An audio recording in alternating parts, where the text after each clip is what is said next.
देश भर में यमुनानगर जिले का नाम चमकाने वाले इन छात्रों ने बताया कि कैसे उनके मन में अलग सोच आई और उसके बाद उन्हें टीचर्स की मदद मिली और फिर देश भर में इन बाल वैज्ञानिकों की सोच को सराहा गया। मुकुंदलाल पब्लिक स्कूल की छात्रा पार्थवी के मन में सवाल आया कि घर के अंदर ताजी हवा क्यों नहीं आती, जिसके बाद उसने कुछ ऐसा सोचा कि पाइप की फिटिंग की जाए जिससे कि घर के अंदर ताजी हवा आए। किसी को लेकर एक प्रोजेक्ट तैयार किया गया और उसी के इनोवेटिव आइडिया के लिए उसका चयन अवार्ड के लिए हुआ। इलेक्ट्रिक फिटिंग के द्वारा ही घर में ताजी हवा लगातार सप्लाई का आइडिया एक अद्भुत सोच है। पार्थवी इस चयन के बाद बेहद खुश है। वहीं राजकीय मॉडल सांस्कृतिक व माध्यमिक विद्यालय कैंप के विद्यार्थी सौरभ को मिड डे मील के सुविधाजनक उपकरण डिजाइन में टाट पट्टी बिछाने व लपेटने की रोलिंग मशीन बनाने के लिए बताया कि आइडिया उसके मन में इस तरह आया जब स्कूल में टाट बिछाने में काफी समय लगता था, तो उसने सोचा कि क्यों न इसके लिए एक रोलिंग मशीन बनाई जाए जिससे कि टाट जल्दी से रोल हो जाए और समय भी बच सके। उसके बाद उसने रोलिंग मशीन बनाई। वहीं तीसरे छात्र जिसको प्रशंसा पत्र से सम्मानित किया जाना है, उसने बताया कि दामला स्कूल सरकारी स्कूल है। विशाल कुमार की सोलर एनर्जी चलित झाड़ू लगाने की मशीन का आइडिया देने पर चयनित किया गया। विशाल ने बताया कि जब घर में मां को सफाई करते हुए देखा तो उसके दिमाग में एक आइडिया आया कि क्यों न एक ऐसा झाड़ू बनाया जाए जिससे सफाई भी जल्दी हो जाए और पानी भी साथ साथ आ जाए। ये पहली बार हुआ कि हरियाणा में इस कंपटीशन में बाल वैज्ञानिकों का चयन हुआ है। इन बच्चों की इनोवेटिव सोच के चलते देश भर में इन 9 बच्चों का चयन हुआ है, जिसमें से 3 यमुनानगर से हैं। यमुनानगर से न्यूज़ 1 हरियाणा के लिए हरीश कोहली की रिपोर्ट। मुझे बहुत खुशी हो रही है कि मेरा APJ Abdul Kalam ignite award में सिलेक्शन हुआ।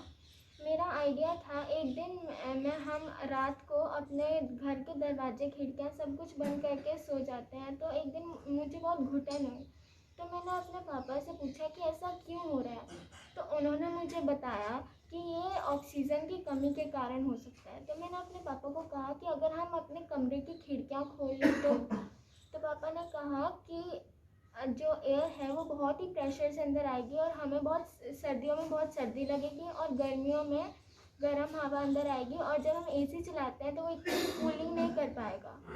तो मैंने सोचा कि क्यों ना कुछ ऐसा किया जाए जिससे फ्रेश एयर भी अंदर आए और हमको फील भी ना हो। तो मैंने सोचा कि क्यों ना हम जब मकान बनाते हैं तो उसमें एक इलेक्ट्रिक पाइप लगाते हैं जो स्विच बोर्ड के साथ कनेक्ट होता है, उसके उसके साथ या उसके अंदर ही हम एक रबड़ या प्लास्टिक का पाइप लगाएं जिसके अंदर से फ्रेश एयर आए। तो मेरे आइडिया के अनुसार हम छत अपनी मैं सिर्फ ये कहना चाहता हूँ कि मैं धन्यवाद करना चाहता हूँ धर्मवीर जी और मेरे पापा और मेरी मम्मी का, जो उनके पास भेजते थे मुझे, तो मुझे वहाँ से आइडिया आते थे वो कैसे बनाते हैं, क्या काम करते हैं।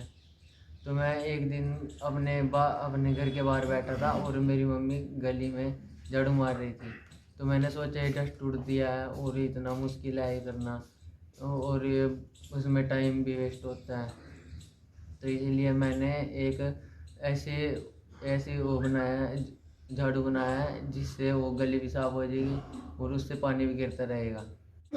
वो सोलर सिस्टम से चलेगा, उसमें बैटरी भी है, 2 बैटरियाँ, और सोलर से धूप से बिजली बनाएगा तो और उसमें टंकी भी दिया जिससे पानी गिरेगा और डस्ट भी नहीं उड़ेगी। मैं 11वीं कक्षा में पढ़ता हूँ गवर्नमेंट सीनियर सेकेंडरी स्कूल दामला से। लेते हैं देश के।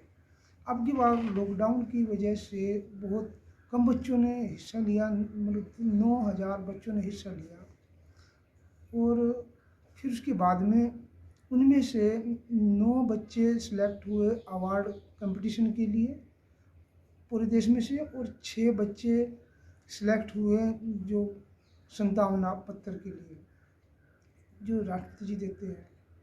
तो उसमें हमारे हरियाणा से जो है ना 2 बच्चे अवार्ड में आए जिला यमुनानगर से, जिसमें government senior school senior secondary school camp Yamunanagar से। हाँ जी, मेरा नाम दर्शन लाल बदेजा है। मैं साइंस टीचर हूँ government senior secondary school camp में, और ये मेरा स्टूडेंट है।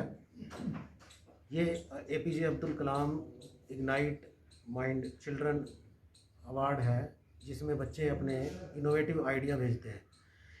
इन आइडियाज़ में बच्चे अपने दुख दर्द को पहचानते हैं पहले, और समाज के दुख दर्द को, कि किस तरह से कोई काम कर रहा है तो उस काम में कैसे सुधार किया जा सकता है। बच्चे अच्छा सोचें और वो नई नई चीज़ें सोचें और नई नई चीज़ें बनाएं, या ऐसे सुझाव दें। इसमें कुछ बनाना नहीं होता, इसमें बच्चा अगर एक स्केच बना के भी दे दे कि ये चीज़ है, ये ऐसी होनी चाहिए, ये काम इस तरह से होना चाहिए, या कोई एग्जिस्टिंग काम का तरीका है उसमें वो कोई सुधार कर दे बच्चा, तो वो भी उसका आइडिया माना जाता है।